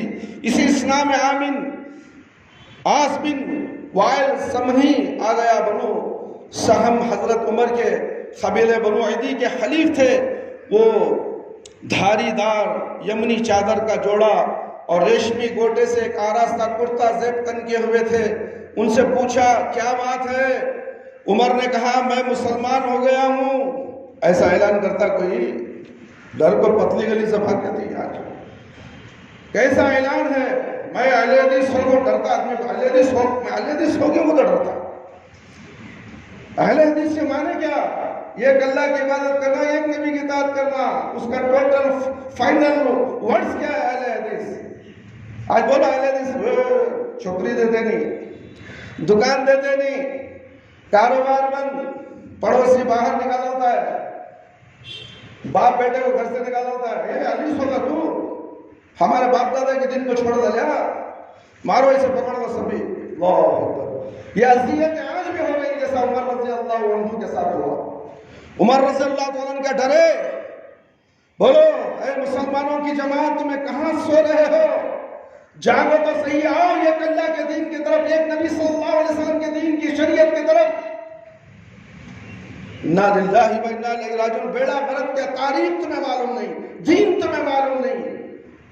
پیارے نبی صلی اللہ علیہ وسلم کے کیا اذیتیں پہنچی، کیا درازیاں ہوئی، صحابہ پر کیا پہاڑ ٹوٹ پڑے جو اسلام قبول کیے تھے۔ تمہیں تو بیٹھا تمہارے ماں باپ کے ذریعے تمہیں اسلام ملا ہے، تمہیں اس کی قدر نہیں ہے میرے بھائی میرے دوست۔ ہاں تم کسی ماں باپ کے گھر میں، مشرک کے گھر میں پیدا ہو تو مشرک ہو، بدعتی کے گھر میں پیدا ہوئے ہو، بدعتی ہو، مگر یہ پیدا ہونا یہ ایک نظام اللہ کا چلا آ رہا ہے۔ پھر اللہ نے عقل دی ہے، تمہارے سامنے قرآن کو پیش کر دیا، تمہارے سامنے نبی کو پیش کر دیا، اور آخری نبی پھر نبی آنے والا نہیں ہے۔ پھر کہاں کہ اس نبی کی پیروی کرو، کہاں کرتے ہیں نبی کی؟ ہمارے حضرت بولے، ہمارے امام صاحب بولے، ہمارے پیر صاحب بولے، ہمارے باپ دادا، ہمارے اماں بابا، یہ سب جانے والے جہنم میں۔ اگر وہ صحیح ہے توبہ کر لیے، موت سے پہلے انہوں نے توبہ کر لی، ایک اللہ اور ایک نبی کی اطاعت کر لی تو بچ جائیں گے، اگر نہیں بچیں گے تو تم بچا نہیں سکتے۔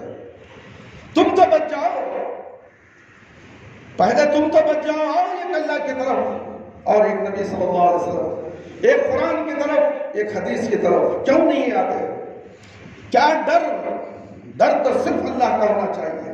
جو اللہ سے ڈرتا وہ کسی کی پرواہ نہیں کرتا میرے بھائی میرے دوست، جس طرح عمر رضی اللہ عنہ نے پرواہ نہیں کی۔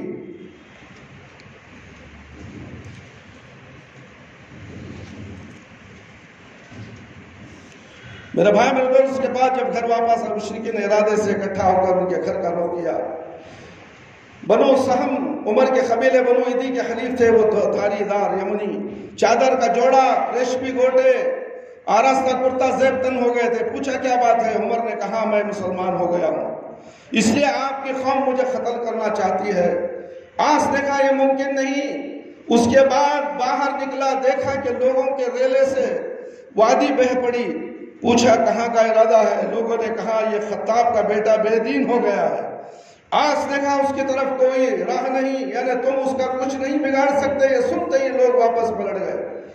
عمر رضی اللہ عنہ کے اسلام سے، اسلام اور مسلمانوں کی عزت، جہاں تک مسلمانوں کا تعلق ہے تو عمر رضی اللہ تعالیٰ عنہ کے اسلام لانے سے انہوں نے بڑی عزت قوت محسوس کی۔ اس لیے پہلے مسلمان چھپ کر نماز پڑھتے تھے، پہلے نماز چھپ کر پڑھتے تھے۔ وہ مسلمان ہوئے تو انہوں نے کہا اللہ کے رسول صلی اللہ علیہ وسلم کیا ہم حق پر نہیں ہیں، خواہ زندہ ہے خواہ مردہ؟ آپ صلی اللہ علیہ وسلم نے فرمایا کیوں نہیں؟ انہوں نے کہا پھر چھپنا کیسا ہے؟ اس ذات کی قسم جس نے آپ کو حق کے ساتھ بھیجا ہے، ہم ضرور نکلیں گے۔ چنانچہ مسلمان نبی صلی اللہ علیہ وسلم کو ہمراہ لے کر دو صفوں میں نکلے، ایک میں حمزہ اور ایک میں عمر رضی اللہ تعالیٰ عنہ تھے۔ ان کے چلنے سے چکی کے آٹے کی طرح ہلکا ہلکا غبار اڑ رہا تھا، یہاں تک کہ مسجد حرم میں داخل ہوئے قریش نے دیکھا تو ان کے دلوں پر ایسی چوٹ لگی کہ اب تک نہ لگی تھی۔ اسی وجہ سے عمر رضی اللہ تعالیٰ عنہ کا لقب فاروق پڑ گیا۔ صہیب رضی اللہ عنہ کا ارشاد ہے کہ عمر رضی اللہ عنہ اسلام لائے تو اسلام ظاہر ہوا، اس کی اعلانیہ دعوت دی گئی۔ ہم حلقے لگا کر بیت اللہ کے گرد بیٹھے، اس کا طواف کیا، اور جس نے ہم پر سختی کی اس سے انتقام لیا۔ اس کے بعد مظالم کا جواب دیا۔ حمزہ رضی اللہ عنہ، عمر رضی اللہ عنہ کے مسلمان ہو جانے کے بعد جب مشرکین نے مسلمانوں کی قوت و شوکت دیکھی تو باہم مشورے کے لیے اکٹھا ہوئے تاکہ رسول اللہ صلی اللہ علیہ وسلم اور مسلمانوں کے درمیان مسلمانوں کے بارے میں مناسب ترین قدم اٹھا سکیں۔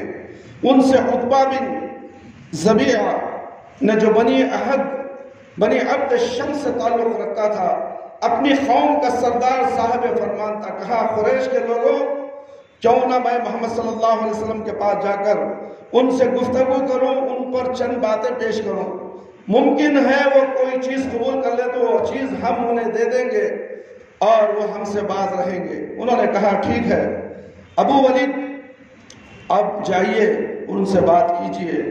لوگوں نے کہا ٹھیک ہے ابو ولید آپ جائیے ان سے بات کیجئے۔ اس کے بعد عتبہ رسول اللہ صلی اللہ علیہ وسلم کے پاس آیا، آپ مسجد میں تنہا بیٹھے تھے۔ اس نے کہا بھتیجے میری قوم میں تمہارا جو مرتبہ و مقام ہے وہ تمہیں معلوم ہے، تم حسب و نسب کے لحاظ سے ہمارے بہترین آدمی ہو، اور اب تم اپنی قوم کے پاس ایک بڑا معاملہ لے کر آئے ہو جس کی وجہ سے تم نے ان کا شیرازہ بکھر دیا ہے، ان کی عقلوں کو حماقت زدہ کہا ہے، ان کے معبودوں اور ان کے دین کی عجیب چینی کی ہے، ان کے گزرے ہوئے آباء و اجداد کو کافر ٹھہرایا ہے، لہذا میری بات سنو، تم پر چند چیزیں پیش کر رہا ہوں، اس پر غور کرو، ہو سکتا ہے ان میں سے کچھ چیزیں قبول کر لو۔ آپ نے فرمایا ابو الولید کہو میں سنوں گا۔ میں نے کہا بھتیجے یہ معاملہ جسے تم لے کر آئے ہو، اگر اس سے تم چاہتے ہو کہ مال حاصل کرو تو ہم تمہارے لیے اتنا مال جمع کیے دیتے ہیں کہ تم ہم سے زیادہ مالدار ہو جاؤ۔ اگر تم اعزاز و مرتبہ حاصل کرنا چاہتے تو ہم تمہیں اپنا سردار بنا لیتے ہیں، یہاں تک کہ تمہارے بغیر کسی معاملے کا فیصلہ نہ کریں گے۔ اگر تم چاہتے ہو کہ بادشاہ بن جاؤ تو ہم تمہیں اپنا بادشاہ بنا لیتے ہیں، اور اگر تمہارے اندر خواہش نفس ہے تو قریش کی جو عورتیں چاہو منتخب کر لو، ہم 10 عورتوں سے تمہاری شادی کیے دیتے ہیں۔ اگر یہ تمہارے پاس آتا ہے کوئی جن بھوت ہے جسے تم دفع نہیں کر سکتے تو ہم تمہارے اس کا علاج فراہم کیے دیتے ہیں، اس پر اتنا مال خرچ کرنے کو تیار ہیں کہ تم شفا یاب ہو جاؤ، کیونکہ کبھی کبھی جن بھوت انسان پر غالب آ جاتا ہے اور اس کا علاج کروانا پڑتا ہے۔ نبی کریم صلی اللہ علیہ وسلم ابو الولید تم اپنی بات کہہ چکے. اس نے کہا ہاں آپ نے فرمایا اب میری بات سنو. اس نے کہا ٹھیک ہے سناؤ، سنوں گا.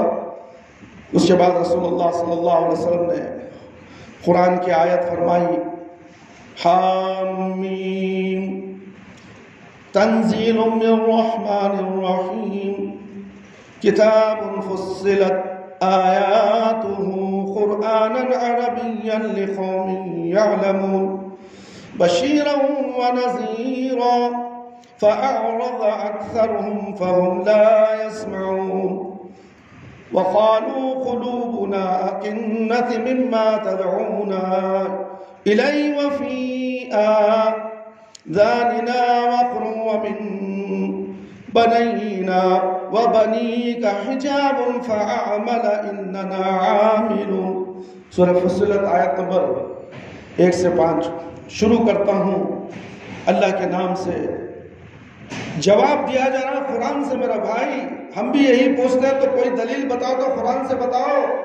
خبروں کی پوجا کرنا، فاتحہ دلانا، 11ویں دلانا، 12ویں دلانا، فلانا ٹھکانا نہ جانے کیا کیا، شادی میں رسم و رواج، ہلدی کی رسم، کھوٹے کی رسم، گھوڑے کی رسم، یہ تمام جو مسلمانوں کے اندر ہندوانہ رواج ہیں وہ قرآن سے حدیث سے دلیل دو. قیامت کی صبح تک دلیل دینے کے لیے تیار ہے. پھر اسی دین پر عمل کرتے رہیں گے. شادی آ گئی، بیٹی کی شادی ہے، بیٹی کی شادی ہے، ایک بار ہوتی ہے شادی. موت بھی ایک بار ہوتی ہے، موت بھی تو ایک بار ہوتی ہے. مرے گا تو کیا جواب دے گا؟ کفر اور شرک میں مرے گا. ایسی شادیوں کو جاؤ مت میرے بھائی جس کے اندر غیر رسم و رواج سے شادیاں کی جاتی ہیں، ہلدی کی رسم کی جاتی ہے، نہ جانے کیا کیا شادی سے پہلے رسماں ہوتی ہیں. یا جواب دو قرآن سے مگر دینے کے لیے تیار ہے. عمل وہی اسی ہندوانہ رسم پر عمل کریں گے ہمارے مسلمان. یا جواب قرآن سے دیا جا رہا میرے بھائی میرے دوست. اس قرآن کی آیت کو پیش کر کے اپنی بات ختم کر دوں گا انشاءاللہ. شروع اللہ کے نام سے جو مہربان اور رحم کرنے والا ہے. حامیم یہ رحمان اور رحیم کی طرف سے نازل کی ہوئی ایسی کتاب ہے جس کی آیتیں کھول کھول کر بیان کر دی گئی ہیں. دیکھیں اب قرآن پڑھے تو اس نے معلوم ہوتا ہے کھول کھول کر کیا کیا بیان. قرآن نہ کو پڑھو جی، قرآن پڑھے تو ہم یہ سب کرنے سے نہیں ہوتا. اس لیے قرآن میں سب کھول کھول کر بیان کر دیا گیا ہے. عربی قرآن ان لوگوں کے لیے جو علم رکھتے ہیں بشارت دینے والا اور ڈرانے والا ہے. بشارت بھی دے رہا، ڈرا رہا بھی ہے قرآن. لیکن اکثر لوگوں نے اعراض کیا. اکثر لوگ مانتے نہیں، اعراض کرنا چھوڑ دینا اس کو. اکثر لوگ اعراض کرتے ہیں اور سنتے نہیں. کہتے ہیں کہ جس چیز کی طرف تم بلاتے ہو اس کے لیے ہمارے دلوں پر پردہ پڑا ہوا ہے. ضرور پردہ پڑا ہوا ہے مسلمانوں کے دلوں میں. دلوں میں نہیں، دماغوں میں بھی پردہ پڑا ہے. دل تو زنگ آلود ہو چکا ہے، دل تو مردہ ہو چکا ہے. کوئی دین کی بات، کوئی حدیث کی بات، اللہ کی بات، اللہ کے نبی کی بات اس مردہ دل کے اندر گھستی ہی نہیں ہے تو دماغ کیا کرے گا؟ بھاڑ میں گیا دماغ اس کا، بھاڑ میں گیا ایسا دماغ. عمل کچھ اور، اللہ کے سامنے آ کر دھوکہ دیتا ہے، نماز کے لیے کھڑا ہو جاتا ہے. مشرک بھی نماز تو پڑھتا ہے، منافق بھی نماز پڑھتا ہے، مگر دل میں کچھ، زبان پر کچھ، عمل کچھ اور ہے. تو کیا اس کی نماز جائز ہے؟ اس کا یہ عمل قبول ہونے والا ہے؟ نہیں ہوتا میرے بھائی میرے دوست. دل و دماغ ایک ہو، عقیدہ صحیح ہو، سنت رسول صلی اللہ علیہ وسلم کی شریعت پر عقیدہ ہو، پھر دیکھو تمہاری عبادتیں کیسے قبول ہوگی. انشاءاللہ قابل قبول ہوگی میرے بھائی میرے دوست. سنت کا ترجمہ کیا؟ لیکن اکثر لوگوں نے اعراض کیا اور وہ سنتے نہیں. کہتے ہیں کہ جس چیز کی طرف تم بلاتے ہو اس کے لیے ہمارے دلوں پر پردہ پڑا. ہمارے کانوں میں ٹھیٹ ہے، شیش پبلا کر ڈال دی گئی ہمارے کانوں میں. لوگ کہتے ہیں میرے بھائی میرے دوست، یہ اللہ رب العالمین قرآن کے اندر بتا رہے ہیں. اور ہمارے تمہارے درمیان روک ہے، بس تم کام کیے جاؤ، ہم بھی کام کیے جا رہے ہیں. رسول اللہ صلی اللہ علیہ وسلم آگے بڑھتے گئے. عتبہ اپنے دونوں ہاتھ پیچھے زمین پر ٹیکے سنتا رہا. جب آپ اس آیت پر پہنچے وَإِنْ أَعْرَضُوا فَقُلْ أَنذَرْتُكُمْ صَاعِقَةً مِثْلَ صَاعِقَةِ عَادٍ وَثَمُودَ. سورہ فصلت آیت نمبر 13. پس اگر وہ ردگردانی کریں تو تم کہہ دو کہ میں عاد و سمود کی کڑک جیسی ایک کڑک کے خطرے سے آگاہ تم. عتبہ نے اپنا ہاتھ رسول اللہ صلی اللہ علیہ وسلم کے منہ پر رکھ دیا اور اللہ اور قرابت کا واسطہ دے کر کہا کہ میں ایسا نہ کرے. اسے ڈر تھا کہ کہیں یہ عذاب نہ آ پڑے. اس نے کہا اتنا کافی ہے. پھر جب رسول اللہ صلی اللہ علیہ وسلم آیت سجدہ پر پہنچے تو سجدہ کیا. پھر فرمایا ابو الولید تم نے سن لیا؟ اس نے کہا ہاں میں نے سن لیا. آپ نے فرمایا اب تم ہو اور وہ ہے. عتبہ اٹھا اور سیدھا اپنے ساتھیوں کا رخ کیا. انہوں نے آپس میں کہا واللہ عتبہ تمہارے پاس وہ چہرہ لے کر نہیں آ رہا ہے جو لے کر گیا تھا. پھر جب ان کے درمیان آ بیٹھا تو انہوں نے کہا ابو الولید پیچھے کی کیا خبر ہے؟ اس نے کہا پیچھے کی خبر یہ ہے کہ میں نے ایک ایسا کلام سنا ہے کہ واللہ میں نے ویسا کلام کبھی نہ سنا. واللہ نہ وہ شاعر ہے نہ جادو نہ کہانت. قریش کے لوگوں میری بات سنو. اس معاملے کو محمد صلی اللہ علیہ وسلم پر چھوڑ دو. میری رائے یہ ہے کہ اس شخص کو اس کے حال پر چھوڑ دو. الگ تھلگ بیٹھے رہو. اللہ کی قسم میں نے اس کا جو قول سنا ہے اس سے زبردست واقعہ رونما ہو کر رہے گا. اب اگر اس شخص کو عرب نے مار ڈالا تو تمہارا کام دوسروں کے ذریعے انجام پائے گا. اگر یہ شخص عرب پر غالب آ گیا تو اس کی بادشاہت تمہاری بادشاہت اور اس کی عزت تمہاری عزت, اس کا وجود سب سے بڑھ کر تمہارے لیے سعادت کا باعث ہوگا. لوگوں نے کہا ابو الولید واللہ اس نے تم پر بھی جادو کر دیا ہے. اس نے کہا اس شخص کے بارے میں میری رائے یہی ہے تم جو چاہو کرو. اللہ اکبر. میرے بھائی میرے دوست, اس کے بعد سودے بازیاں ہوئیں. تحریف و ترغیب میں اس ناکامی کے بعد مشرکین نے سوچا کہ دین کے بارے میں سودے بازی کی جائے. چنانچہ انہوں نے آپ سے کہا ہم آپ پر ایک بات پیش کرتے ہیں جس میں آپ ہی کی بہتری ہے. آپ نے پوچھا وہ کیا ہے؟ انہوں نے کہا 1 سال آپ ہمارے معبودوں کی پوجا کریں. 1 سال آپ ہمارے معبودوں کی پوجا کریں. 1 سال ہم آپ صلی اللہ علیہ وسلم کے معبود کی عبادت کریں. اگر ہم حق پر ہیں تو آپ صلی اللہ علیہ وسلم نے اسے ایک حصہ لے لیا, اور اگر آپ صلی اللہ علیہ وسلم پر حق پر ہیں تو ہم نے ان سے ایک حصہ لے لیا. اس پر اللہ تعالیٰ نے